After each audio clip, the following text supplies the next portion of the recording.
Key சமையலில் நம்ம இப்போ காளான் பிரியாணி எப்படி செய்கிறதுன்னு முன்னே நான் காட்டினேன். இப்போ அதை செய்ய போகிறேன்.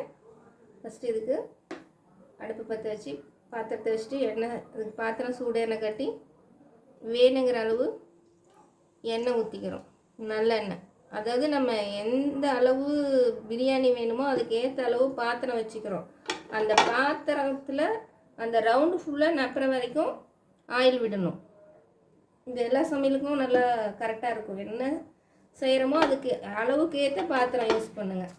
எண்ணெய் ஊற்றிட்டேன். இப்போ நெய் ஒரு 2 ஸ்பூன், நிறையா வேணாம், 2 ஸ்பூன் போதும். அது சூடானோடனே நான் அரைச்சி வச்சுருக்க நம்ம பிரியாணி மசாலாவை போடுறோம்.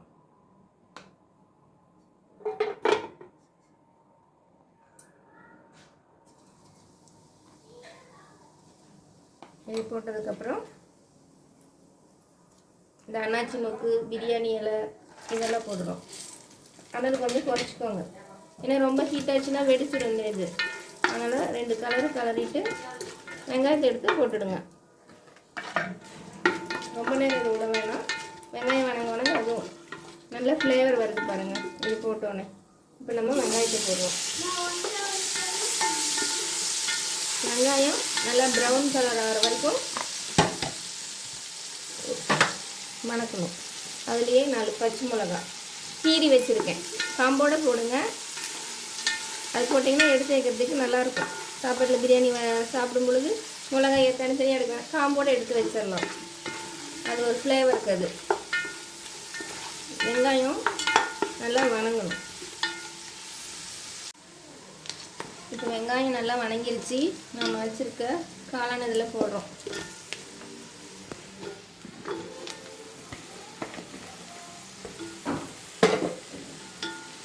இப்போ ஒரு டிப்பு நல்லா கேட்டுக்கோங்க. நீங்கள் நான்வெஜ்ஜு செய்யலாம், அந்த மாதிரி செய்கிறவங்க இஞ்சி பூண்டை வந்து எண்ணெயில் போட்டுறாதீங்க.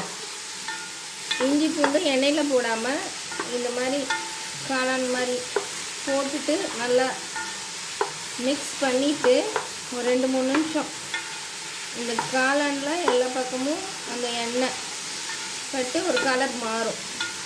அதுக்கப்புறம் இந்த இஞ்சி பூண்டு போடுங்க. நான்வெஜ்ஜில் அதே மாதிரி பண்ணிக்கோங்க. ஏன்னா இந்த இஞ்சி பூண்டு வாசம் எண்ணெயில் போடும் பொழுது வெளியே தான் போகும். அந்த கவுச்சஸ்க்கு வராமல் இருக்கும், ஸ்மெல் அடிக்காமல் இருக்கும். இதில் வந்து நம்ம வச்சுருக்க இஞ்சி பூண்டை போட்டு மிக்ஸ் பண்ணும் பொழுது அந்த காளான் ஸ்மெல்லு, காலிஃப்ளவர் செஞ்சால் அதோட ஸ்மெல்லு அதெல்லாம் வராமல் இருக்கும். நான்வெஜ்ஜுக்கும் அதே மாதிரி ஃபாலோ பண்ணிக்கோங்க. இந்த டிப்பு யூஸ் பண்ணி பாருங்கள்.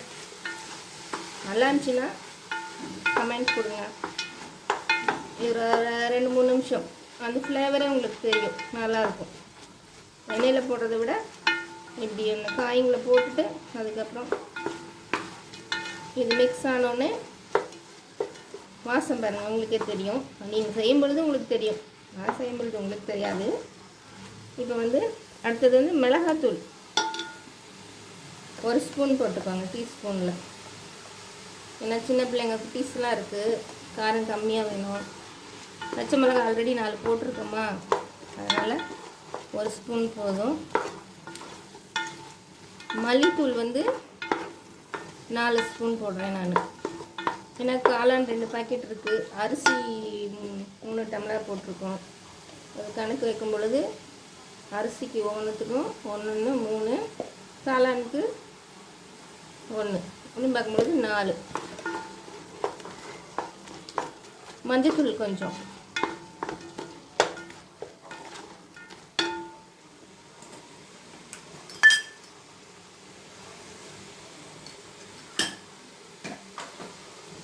மஞ்சத்தூள் போட்டு இதுக்கப்புறம் இந்த தக்காளி நம்ம வச்சுருக்கோம், கட் பண்ணி வச்சுருக்கோம் இல்லைங்களா, அதை போட போகிறோம்.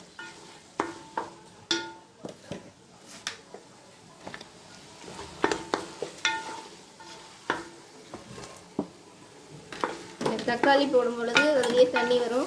காளான் வந்து உப்பும் போட போகிறோம். இப்போ அதனால் அதுலேயே ஒரு 1/4 மணி நேரம் வேக வச்சுட்டு எடுத்தோடனே தண்ணி ஊற்றிடாதீங்க. எது செஞ்சிங்கனாலும் பிரியாணி ஐட்டம் செய்யும் பொழுது அது வந்து அது விடுற தண்ணியிலேயே வேகணும். நம்ம தண்ணி ஊற்றினோம்னா டேஸ்ட் மாறும். உப்பு போட்டுக்கிறோம் தேவையான அளவு.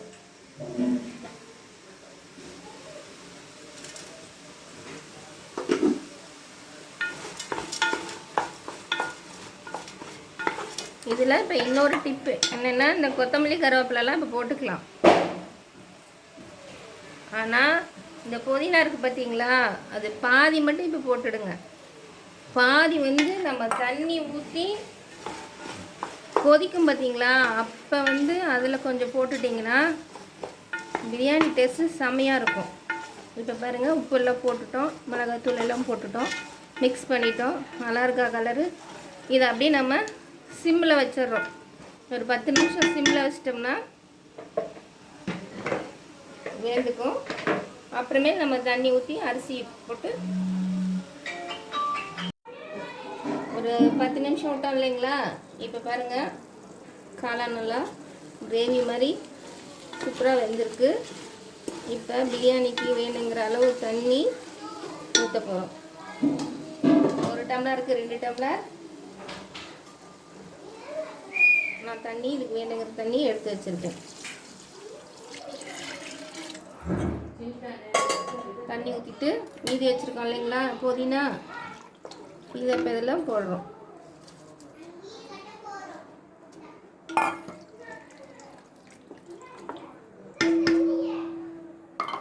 கொதிக்கட்டும். கொதிச்சோடனே அரிசி போட போகிறோம். அது வரைக்கும் கொஞ்சம் மூடி வைக்கிறோம். இப்போ தண்ணி கொதிச்சிச்சு, நம்ம அரிசி போட போகிறோம்.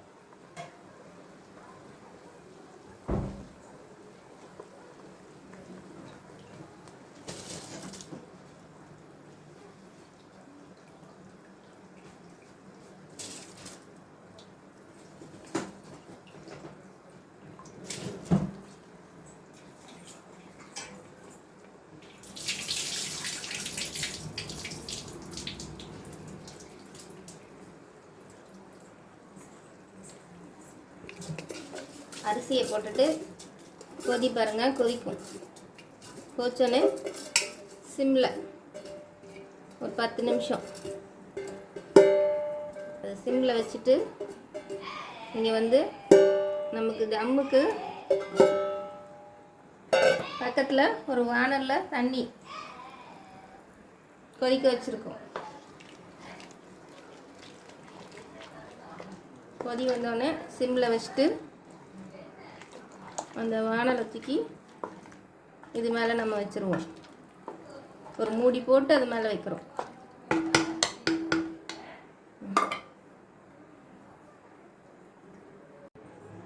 நம்ம இதுக்கு சுடு தண்ணியாக தம் வச்சுருந்தோம் வானலில்.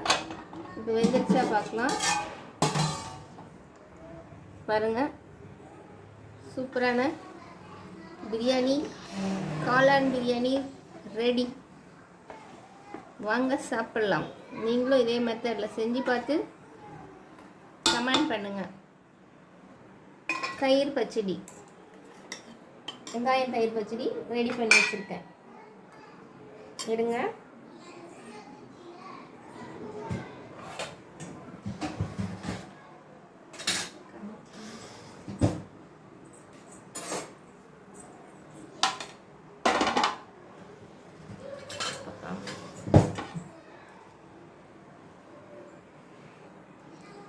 சூடான காளான் பிரியாணி வித் தயிர் பச்சடி செஞ்சு பார்த்து நீங்களும் சொல்லுங்கள், நல்லாயிருக்கா இல்லை எப்படி இருக்குது அப்படின்னு சொல்லுங்கள். நம்ம வீட்டில் இருக்கிற பொருள்களை வச்சே நம்ம செய்யலாம். இதுக்கு வேறு எதுவும் கடையில் வைக்கிறது அந்த மாதிரிலாம் எதுவும் தேவையில்லை. செஞ்சு பார்த்துட்டு சாப்பிட்டுட்டு சொல்லுங்கள்.